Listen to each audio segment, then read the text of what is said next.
دیکھو آپ کہہ رہے ہو کہ میں اس محلے میں صرف ایک کو ڈاکٹر مانتا ہوں, باقی کوئی بھی ڈاکٹر نہیں ہے, لیکن علاج کے لیے آپ دوسرے کے پاس جا رہے ہو. لوگ کہتے ہیں یار جب آپ کہتے ہو ڈاکٹر صرف وہی ہے تو علاج اس سے کیوں کرا رہے ہو؟ کہہ رہے ڈاکٹر تو وہی ہے, میں اس کے علاوہ کسی کو ڈاکٹر نہیں مانتا.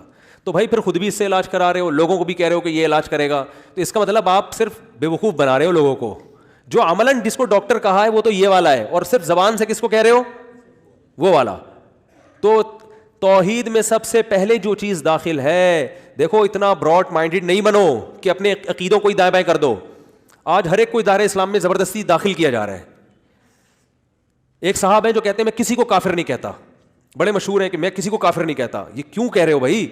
اگر کسی کا عقیدہ شرکیہ ہے تو آپ اس کو کیسے مسلمان کہہ سکتے ہو؟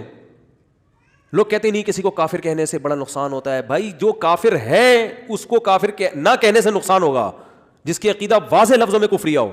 ندا لغیر اللہ, اللہ کے سوا کسی کو پکارنا اسباب سے ہٹ کے, یہ کفر ہے, کفر بوا ہے, شرک اکبر ہے, بہت بڑا کفر ہے. اسلام میں اس سے بڑا کفر ہے نہیں. یہی تو قصور تھا مشرکین مکہ کا.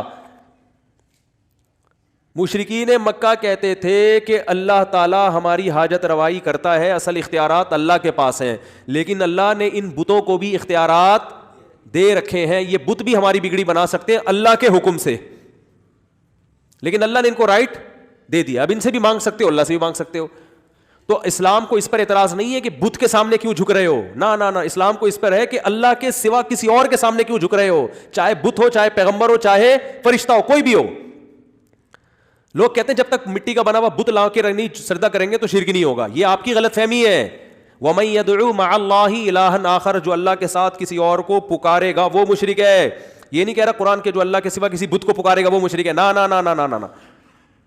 اللہ کے ساتھ کسی کو بھی پکارو گے, قرآن کیا کہہ رہا ہے آپ کو؟ کافر, اسلام سے خارج, جنت حرام. اور آج یہ شرک کتنا کامن ہو گیا ہے, کتنا کامن ہو گیا ہے. ڈرتے نہیں ہیں اللہ کے عذاب سے, اپنے پیروں مرشدوں کی باتوں میں لفاظی دائیں بائیں گھمائیں. بس ایک صاحب تقریر کر رہے تھے, تقریر کے دوران کہنے لگے, کسی نے پوچھا کہ نبی صلی اللہ علیہ وسلم نور ہے یا بشر ہے؟ تو انہوں نے کہا دیکھو نبی صلی اللہ علیہ وسلم سے صحابہ نے پوچھا کہ یا رسول اللہ آپ روزے رکھتے ہیں 24 گھنٹے, کیا رکھتے ہیں روزے؟ بولو. نبی صلی اللہ علیہ وسلم بعض دفعہ 24 گھنٹے کا روزہ بھی رکھتے تھے, لیکن آپ نے صحابہ کو منع کیا. صحابہ نے پوچھا یا رسول اللہ کیوں, آپ ہمیں کیوں منع کر رہے ہیں؟ آپ نے فرمایا ایکم مثلی, تم میں سے کون میری طرح ہے, میری طرح تھوڑی ہو تم. تو حدیث کا مفہوم بالکل واضح ہے کہ جو اللہ نے مجھے قوت دی ہے, طاقت دی ہے روحانی, وہ تمہارے اندر نہیں ہے. تو امت پہ شفقت کی کہ بھائی تم یہ افورڈ نہیں کر سکتے, اللہ نے مجھے زیادہ قوت دی ہے, برداشت زیادہ دی ہے. اور ایک حدیث میں آتا ہے اللہ مجھے کھلاتا ہے, اللہ مجھے پلاتا ہے. نہیں, روزے میں بھی اللہ مجھے کھلاتا پلاتا رہتا ہے. کیا مطلب؟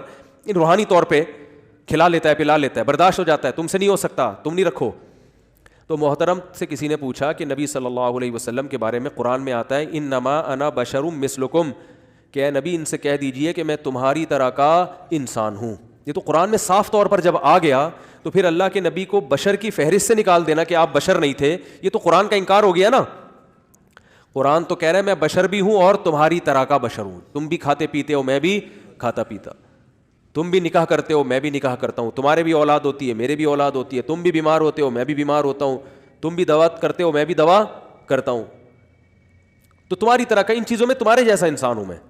تو محترم سے کسی نے پوچھا کہ یہ تو قرآن صاف لفظوں میں کہہ رہا ہے. تو محترم نے جواب کیا دیا؟ اب دیکھو یہ خطیب لوگ جو لوگوں کو عقیدے خراب کرتے ہیں نا, لفاظی کرتے ہیں, باتوں کو گھماتے ہیں. وہ محترم نے بات کیسے گھمائی؟ محترم نے ارشاد فرمایا, بڑا مجمع تھا, بہت بڑا مجمع جس میں یہ تقریر فرما رہے تھے. بات یہ گھمائی کہ نبی صلی اللہ علیہ وسلم سے صحابہ نے پوچھا کہ آپ 24 گھنٹے کا روزہ رکھتے ہیں تو ہمیں بھی اجازت دیں. تو آپ نے فرمایا ایکم مثلی, تم میں سے کون میرے جیسے, تم یہ میرے جیسے نہیں ہو. اور ابو جہل کو جو آپ نے خطاب کیا اس میں کیا فرمایا؟ انما انا بشرم مثلکم. غیر مشرکین کو جو آپ نے خطاب کیا اس میں فرمایا میں تمہاری طرح کا انسان ہوں. اب آگے محترم نتیجہ نکالتے ہیں کہ صحابہ کو یہ کہا کہ میں تمہاری طرح کا نہیں ہوں, لہذا صحابہ کی اولادیں اب تک یہ سمجھ رہی ہیں نبی ہماری طرح کے بشر نہیں ہیں, اور ابو جہل کی اولادیں یہ سمجھ رہی ہیں کہ نبی ہماری طرح کے بشر ہیں. یعنی ہم لوگوں کو کیا کہتی ہے دیا معاذ اللہ؟ ابو جہل کی اولادیں, کیونکہ ہم یہ کہتے ہیں کہ نبی صلی اللہ علیہ وسلم بشر ہے نا, ہم تو یہی کہتے ہیں. درجہ آپ کا بہت بلند ہے, لیکن اپنی حقیقت اور ماہیت کے لحاظ سے تو بشر ہے نا. اب حضرت عبداللہ کے بیٹے ہیں, حضرت آمنہ کے بیٹے ہیں, آدم علیہ السلام کو اللہ نے مٹی سے پیدا کیا اور انہی کی اولاد میں اللہ نے ہمارے نبی صلی اللہ علیہ وسلم کو پیدا کیا. خلقہ من تراب, قرآن کریم نے آدم کو کس سے بنایا؟ مٹی سے. تو اب دیکھو مجمع ایک دم چیخیں مار رہا, کیا علمی نقطہ بیان کیا, کیا خاندانی نقطہ, کہ ابو جہل سے چونکہ یہ کہا ہے کہ میں تمہاری طرح کا انسان ہوں, لہذا ابو جہل کی اولادیں کیا سمجھ رہی ہیں, یعنی ہم لوگ کو کہہ رہے تھے ابو جہل کی معاذ اللہ اولادیں, یہ یہی سمجھ رہے ہیں کہ وہ ہماری طرح کا انسان ہے. اور صحابہ سے یہ کہا کہ تم میری طرح نہیں ہو, فرق ہے. تو وہ ہم گویا اپنے آپ کو کہہ رہے تھے ہم صحابہ کی اولاد ہیں, ہم سے تو یہی کہا ہے کہ ہماری طرح کے نہیں ہے. جس کو جو کہا ہے وہ وہی سمجھ رہا ہے. میں حیران ہو رہا تھا, اتنے بڑے بڑے مجمع میں کوئی ایک عقل مند نہیں ہوتا جو جا کے ان بزرگ سے پوچھ لے کہ حضرت جو آپ اتنی بڑی داڑھی رکھ کے تقریر کر رہے ہیں, تو بات یہ ہے کہ ابو جہل سے جو آپ نے فرمایا وہ صحیح فرمایا یا غلط فرمایا؟ کسی کافر کے سامنے بھی غلط کہنا جائز نہیں ہے. ایک ہی نبی کے دو بیان ہیں, فرض کر لو کہ مشرکین سے یوں کہا ہے, اول تو ایسا کچھ ہے نہیں کہ مشرکین سے کہا ہے, وہ سب سے کہا ہے, پوری دنیا کے سارے انسانوں سے کہا ہے. لیکن اگر کہا ہے تو سوال پیدا ہوتا ہے, ادھر یہ کہا جا رہا ہے کہ میں تمہاری طرح کا انسان, ادھر یہ کہا جا رہا ہے کہ تمہاری طرح کا انسان نہیں ہوں, تو سیاق و سباق دیکھ کے پتہ چلے گا کہ کس پیرائے میں یہ بات کہی جا رہی ہے. ادھر کہی جا رہی ہے کہ میں تمہاری طرح کا انسان ہوں, کیا مطلب تم مجھ سے عجیب و غریب معجزوں کا مطالبہ نہیں کرو, میں خدا تھوڑی ہوں, میں انسان ہوں, انسان یہ سارے کام نہیں کر سکتا. انما انا بشر مثلکم یوحی الی, مجھ میں تم میں فرق صرف وہی کا ہے, اللہ نے تمہاری ہدایت کے لیے مجھے منتخب کیا ہے, وہی ڈائریکٹ میرے اوپر آئے گی, میرے ذریعے سے تمہیں ہدایت ملے گی, تمہارے پاس براہ راست وہی نہیں آئے گی, اس کی بیس پہ مجھے فضیلت ہے, ہوں میں انسان تمہاری طرح کا. لہذا یہ جو مطالبے کرتے ہو نا کہ چشمے جاری کر دو اور یہ کر دو اور یہ کر دو, یہ مطالبے بیہودہ ہیں. انسان, میں نے یہ دعویٰ تھوڑی کیا کہ مجھے اختیارات ہیں, اسباب سے ہٹ کے میں جو چاہے کر لوں گا, میں نے دعوت تو میں نے کیا میں اللہ کا پیغمبر ہوں, اس پہ بحث کرو مجھ سے. اور صحابہ کو جو فرمایا کہ میں تمہاری طرح کا نہیں ہوں, وہ روزے کی بات چل رہی ہے, آگے الفاظ ہیں اللہ مجھے کھلاتا ہے, اللہ مجھے پلاتا ہے. کیا مطلب؟ میرے اندر اللہ نے اسٹیمنا رکھا ہے, میرے اندر اللہ نے قوت رکھی ہے, روحانی قوت بھی اور جسمانی قوت بھی, وہ ہر ایک میں وہ قوت نہیں ہے. تو ہم یہ مانتے ہیں کہ نبی صلی اللہ علیہ وسلم کی صحت قابل رش تھی, آپ صلی اللہ علیہ وسلم میں بخاری کی حدیث ہے 40 مردوں کے برابر قوت تھی, طاقت تھی, اتنی کم خوراک میں بھی آپ کی اتنی زبردست صحت تھی. سارا دن ایک وقت کا آپ بمشکل تھوڑا سا کھانا کھاتے تھے, اور کیسے گھوڑوں پہ میدان جنگ میں آپ صلی اللہ علیہ وسلم لڑے ہیں. آج تھوڑا سا جم جا کے آ جائے بندہ تو 6 مہینے تک کھاتا ہی رہتا ہے وہ ریکوری کے لیے, اتنے وہ مرغے اور پتہ نہیں کیا کیا, وہ چونکہ آج انہوں نے ڈنٹ پہ لے ہیں. تو یہ کمزور ہے نا, کمزور ہونے کی علامت ہے. ہمارے نبی صلی اللہ علیہ وسلم بہت طاقتور تھے, تو اس لیے آپ نے فرمایا مجھ میں برداشت ہے, تمہارے اندر یہ برداشت نہیں ہے.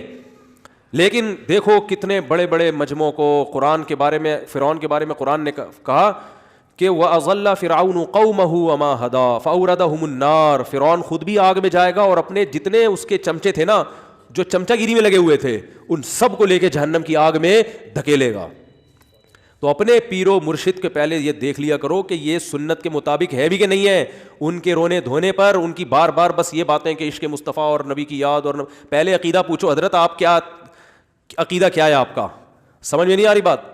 اور صاف ستھرا عقیدہ پہلے وہ بیان کرواؤ اپنے شیخ صاحب سے, جو بھی پیر و مرشد بنائے رہے ہو نا, جس کو حضرت جی ہیں بہت پہنچے ہوئے, ان سے کراس کوئسچن